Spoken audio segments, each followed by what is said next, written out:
And welcome back to the nation's capital on a very, very beautiful, sun-kissed morning in a very beautiful venue, I must say. And this is, of course, the sanctuary at Freedom Park. And a very important discussion this morning about freedom and, of course, our rights as South Africans. So we've spoken about dignity, we've spoken about the Constitution and the upcoming conference. And now we're joined by Minister Nathi Mthethwa, the Minister for Sports, Arts and Culture, just to talk to us more about and unpack, what some of the activities are that we can look forward to during this month, but also some of the discussions and very important discussions that need to be had by South Africans. Minister, thank you so much for your time. Welcome to Morning Live. Pleasure, and thank you so much for having us.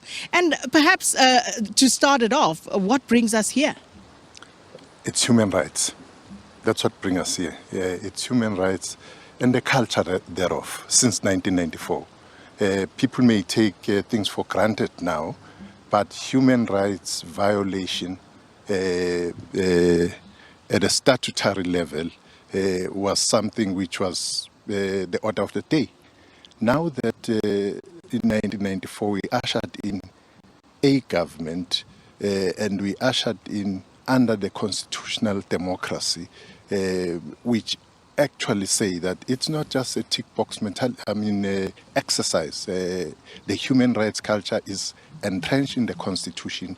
We are living it. But I must add that human rights themselves are the very basic of our freedom.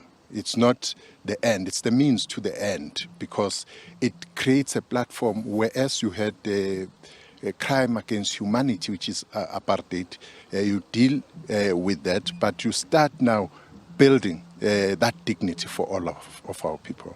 And of course, it is a rights base that we need to further entrench, but also deepen in terms of our understanding of it, the government's understanding of it in certain instances, and also making sure that we implement and entrench what should be as per our Constitution. And I think, Minister, you more than maybe most ministers would know about human rights and people enforcing that. Someone wrote to me earlier and they asked me, Sakina, is that the place where the flag was supposed to go? Yes. So is this where the flag was going to go? Yes. Where? On this hill behind us? Well, the specifics were still going to be dealt with. But the most important thing on that point, Sakina, is that part of the program of the government is to deepen the understanding of the values of the Constitution in this country and the constitutional principles. There is nothing which represents a nation as an identity than the flag of the nation, than the national anthem of the nation. But all of that go beyond just those ones which are more symbolic to actual lives of the people being made better, because as government we have a responsibility to ensure that for us to reach that point of, as the theme say, of consolidating the human rights culture, we should be in a position to say we are doing our bit to better the lives of the people. And of course, when you speak to people, they will tell you that in South Africa, especially when you're traveling on the African continent, they'll tell you that we get away with things here that you perhaps could never do in other parts of the continent, especially, and I would imagine there are other parts of the world and countries where also human rights are not such a big thing. And therefore, we are fortunate to have that. But it is, of course, about evolving as, we do as humans. That means that the Constitution has to evolve with us. Absolutely. Actually, we don't, in most cases, contrast ourselves with others, because we thought right from the beginning that we needed to chart a path of moving away from those things we are anti-racism, anti-this and so on, and build something. So instead of our program being anti-racism, it is about building an unracial society. When there are flare-ups of incidents of racism, you deal with them as you move forward to the strategic objective, because the strategic objective is not about being anti-racism is about building a future where everybody will have a place under the sun, no matter of their creed, of their color line, and so on. But beyond the statutes and beyond the platitudes, Minister, how is government actually working on that program? Well, the government is, because, you know, it's a broad. Firstly, let me say that to take a stance and openly as a government and say this is our program and it's enshrined in the Constitution is one major commitment which government has. But also to create these programs of social cohesion, of social advocates going to communities of the moral regeneration movement, interacting with people, and those amongst Does that us. still exist, the moral It does. regeneration? But where are they? Well, where are they doing the work? Well, we can argue about, we do partner with them from time to time. You know, for instance, on the program of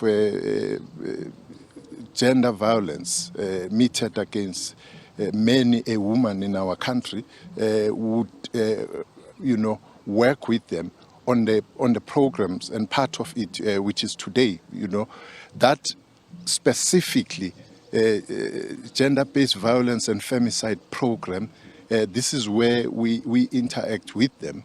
But from the point of view of the department, this approach on GBVF is on three grounds, basically. Firstly is the Bakawafaz, which is mainly a women-led outfit championing the rights of women and taking issues which women are facing from the woman point of view. There's Hulikane, which is mainly about the boy child, the conversation between fathers and boys, which is happening continuously.